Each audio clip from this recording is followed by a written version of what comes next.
Bienvenidos a la capacitación Los asociados en las cooperativas de trabajo asociado, parte 2. Comencemos entonces recordando el tema en el que veníamos. Estábamos hablando precisamente de los deberes y derechos de los asociados.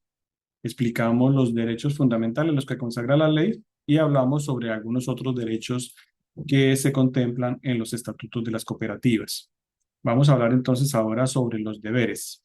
En este sentido, pues entonces, ¿cuáles son los deberes que tienen los asociados de una cooperativa? ¿Cuáles son sus responsabilidades, sus obligaciones frente a la organización? El primer deber está relacionado precisamente con esto que estamos haciendo.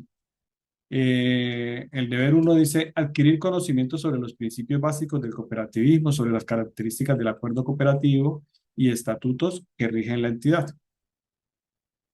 Ese deber, entonces, fíjese que es normativo, está establecido por la Ley 79 del 88. En los estatutos de las cooperativas también normalmente se menciona como de los deberes fundamentales de la cooperativa.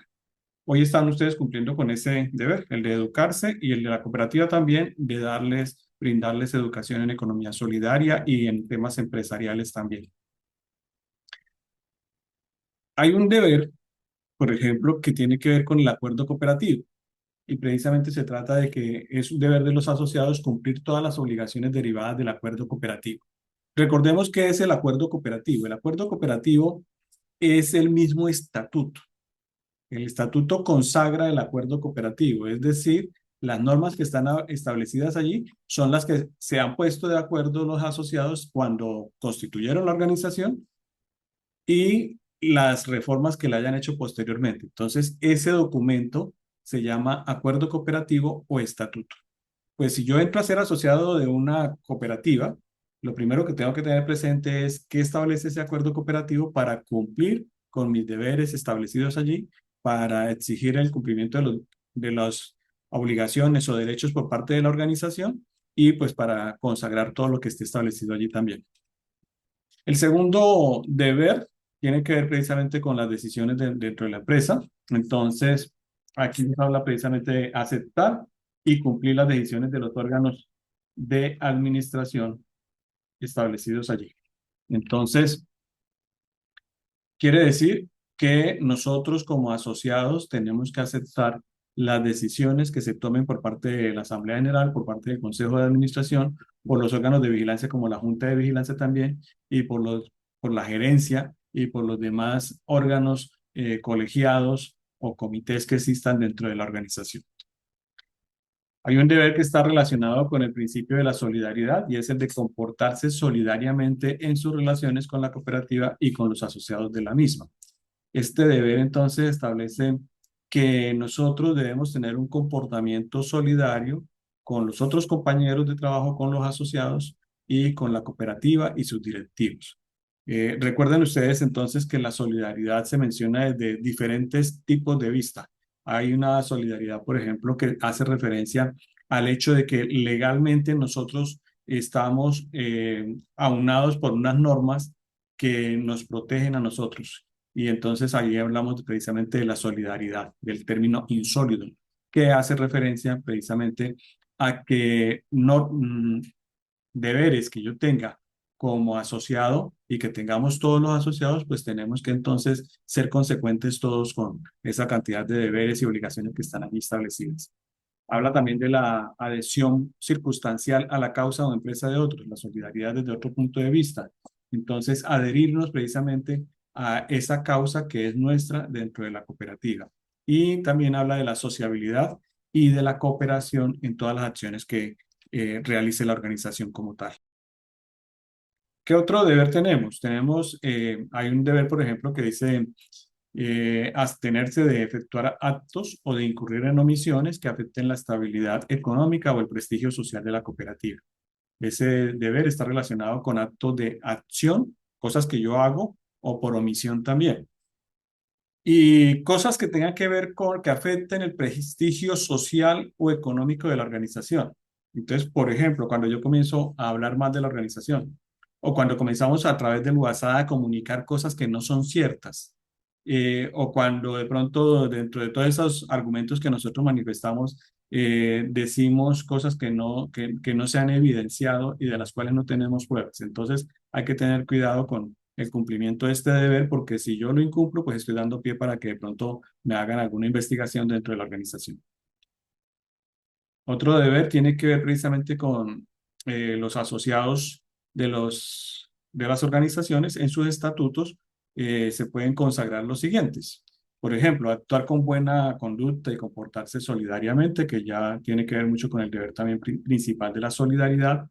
El de asistir a las reuniones y capacitaciones que le convoque la organización. La organización tiene la obligación de crear esas capacitaciones, de crear esas reuniones para efectos de tomar decisiones o para generar conocimiento e información dentro de los asociados, y los asociados tienen precisamente el deber también de asistir a ellas.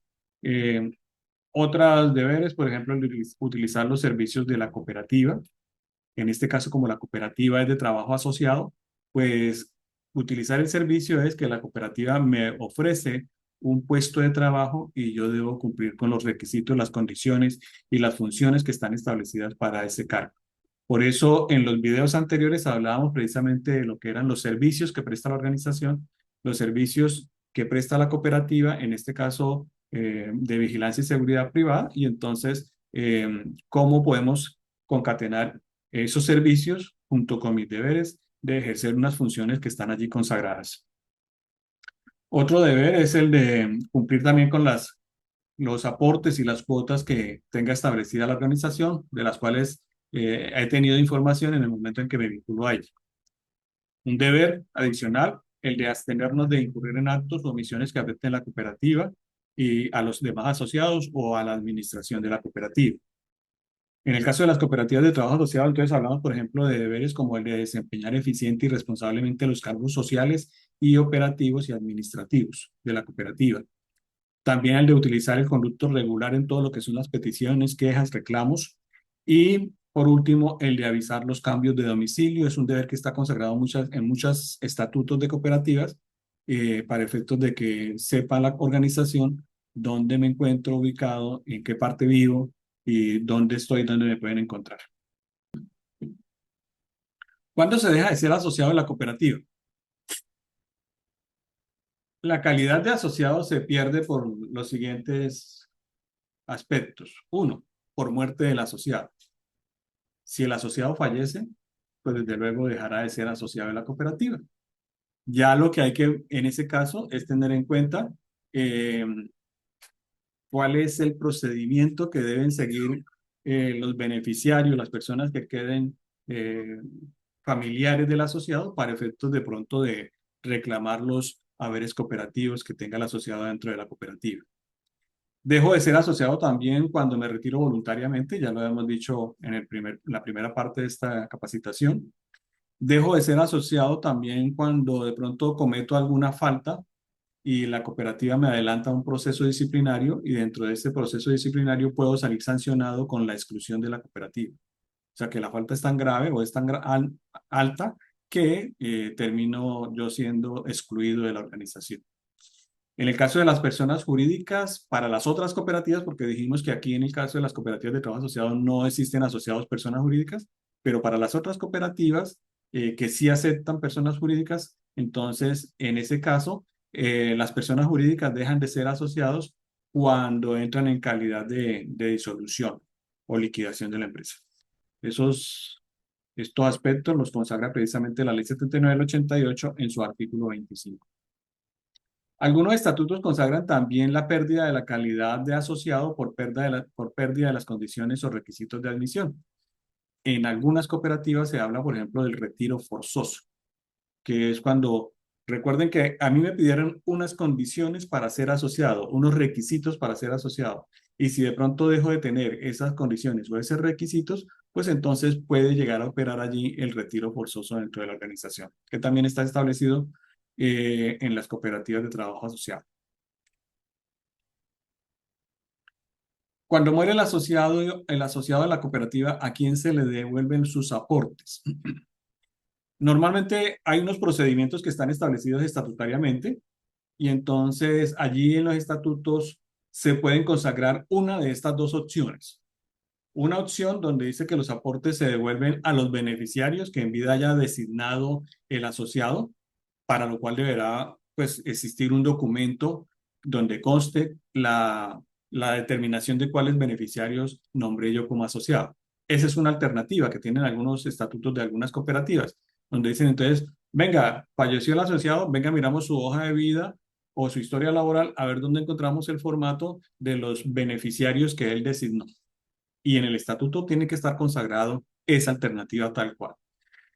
La otra alternativa, que es como la más normal, es la de que entonces los asociados al momento de fallecimiento, si no dejan, digamos, documentos donde designen beneficiarios, sino que estatutariamente se establece que serán las personas que demuestren legalmente el carácter de herederos del asociado. Entonces, allá tendrá que, en este momento, la cooperativa realizar el procedimiento adecuado para poder determinar quiénes son los herederos del asociado y entregarle entonces hacerle la devolución de los aportes y los haberes cooperativos que tenga en su momento de fallecimiento el asociado. ¿Pueden las cooperativas negar el retiro voluntario de un asociado? En síntesis, no. En síntesis, no, porque recuerden que esto es una decisión unilateral. Así como yo tomé la decisión de irme a la cooperativa y solicitar que me admitieran como asociado, igualmente el día que yo quiera dejar de ser, pues es una decisión mía, no es de la cooperativa. Entonces la cooperativa no puede, digamos, comenzar a exigirle el cumplimiento al asociado de la condición de que, no, de que ella tiene que aceptarle el retiro o algo así. No, eso no es permitido. Ahora, que muchas veces el asociado, sucede mucho, por ejemplo, en las cooperativas de ahorro y crédito, de aporte y crédito y esas otras cooperativas, el asociado ha hecho negocios con la cooperativa en los cuales existen unas deudas del asociado frente a la cooperativa. Pues si los saberes que yo tenga dentro de la cooperativa en el momento del retiro no alcanzan para satisfacer precisamente esas deudas, pues entonces vendrán algunas garantías que yo haya firmado o que la cooperativa me haya exigido al momento de entregarme los servicios o hacerme los créditos o de que se origina precisamente la deuda mía para con la cooperativa. Entonces allí tenemos dos sentencias de la Corte Constitucional donde dice precisamente eso, que no es posible que se niegue el retiro voluntario de un asociado. Incluso la segunda sentencia, la que está en la parte de abajo, nos habla precisamente de que hay personas que le dicen a uno, no, es que si se reduce el mínimo de asociados o si se disminuye el capital mínimo sostenible que debe tener la cooperativa, que en esos casos le pueden negar a uno. No, ni en esos casos. La misma sentencia 274 del 2000 establece precisamente que no es posible ni siquiera de esa manera, porque la cooperativa entonces, si se disminuye el capital o se disminuye la cantidad de asociados, pues tendrá tiempo para poder entonces recuperar adhiriendo nuevas personas, asociando nuevas personas o incrementando el capital de los que están en el momento en la cooperativa. El retiro voluntario implica que los aportes sociales se deben devolver inmediatamente. No recuerden ustedes que las cooperativas normalmente tienen establecido en el estatuto un tiempo para la devolución de esos aportes. Desde luego, lo que se ha dicho precisamente en las entidades de control es que debe ser oportunamente. Y aquí les mencionamos ahí en la parte final una sentencia, la 274, donde establece que sea de manera oportuna. O sea, tampoco no es que la cooperativa se pueda demorar un montón de tiempo, 1 o 2 años en devolver los aportes. No. El término que se establezca en el estatuto, pero, por ejemplo, si la cooperativa tiene los recursos económicos y puede hacer la devolución de los saberes cooperativos del asociado oportunamente en el menor tiempo, pues lo debe hacer. No es que tenga que esperar entonces al tiempo que está establecido en el estatuto. ¿A partir de qué momento debe entenderse el retiro del asociado? Mm, Prácticamente el retiro del asociado, si estamos hablando de retiro voluntario, pues debe entenderse a partir del momento en que la persona presenta el documento escrito donde dice que se retira y que es su decisión retirarse de la cooperativa. Es a partir de ese momento. A no ser que la misma persona en el mismo documento establezca entonces que diga o manifieste que me retiro, pero no a partir de la fecha en que presento el documento, sino que a partir de una fecha posterior. Yo puedo decir entonces, me retiro a partir del 15 de tal mes o a partir del 31 de tal mes. Si no establezco eso, pues entonces se entiende que es a partir del momento en que presento la carta de retiro voluntario a la cooperativa.